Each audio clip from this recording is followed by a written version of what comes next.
રાજકોટના જામનગર રોડ ઉપર 110 કરોડના ખર્ચે આધુનિક કોર્ટ બિલ્ડિંગ તૈયાર કરવામાં આવી છે.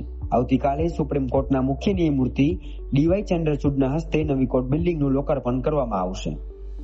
110 કરોડના ખર્ચે રાજકોટ ખાતે 36,520 ચોરસ મીટરના બિલ્ડિંગ એરિયામાં 5 માળનું નવું કોર્ટ બિલ્ડિંગ તૈયાર કરવામાં આવ્યું છે, જેમાં અત્યાધુનિક સુવિધાઓ પણ ઉમેરો કરવામાં આવ્યો છે. ત્યારે આવો મુલાકાત લઈએ રાજકોટના અત્યાધુનિક કોર્ટ બિલ્ડિંગની. રાજકોટના જામનગર રોડ ઉપર 110 કરોડના ખર્ચે અત્યાધુનિક કોર્ટ બિલ્ડિંગનું નિર્માણ કરવામાં આવ્યું છે.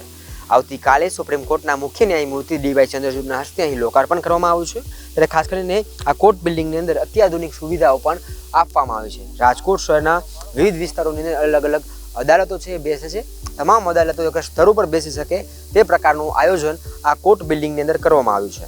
આ કોર્ટ બિલ્ડિંગ 52 કોર્ટ રૂમની સુવિધા તેમજ ન્યાયમૂર્તિ માટે લાઇબ્રેરી તેમજ વિડીયો કોન્ફરન્સ હોલ, વકીલો માટે બાર રૂમ, સરકારી વકીલો માટે ચેમ્બરો, ન્યાયાધીશો માટે ચેમ્બરો, કોર્ટના સ્ટાફ અને અરજદારો માટે કેન્ટીનની સુવિધા તેમજ કોર્ટના જે સ્ટાફ અને અરજદારો છે તેમના માટે પાર્કિંગની સુવિધા તથા ન્યાયાધીશો માટે અલગથી પાર્કિંગની વ્યવસ્થા પણ આ કોર્ટ બિલ્ડિંગની અંદર ઊભી કરવામાં આવી છે.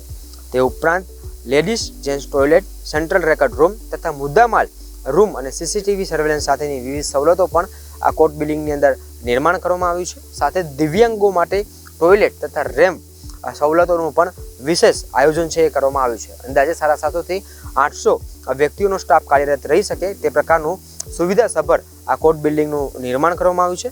હાલ 39 કોર્ટ રાજકોટ શહેરના વિવિધ વિસ્તારોમાં બેસીને ન્યાયિક કાર્ય કરે છે.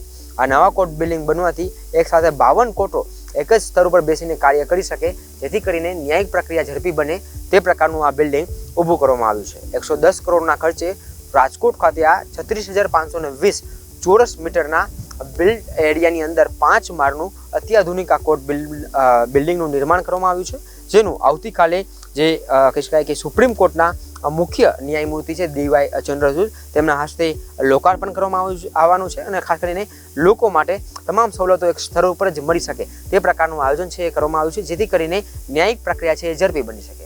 કેમેરા પર્સન ગૌતમ લશ્કરી સાથે દિલાવર સુડેસરા, ચાંદની ન્યૂઝ, રાજકોટ.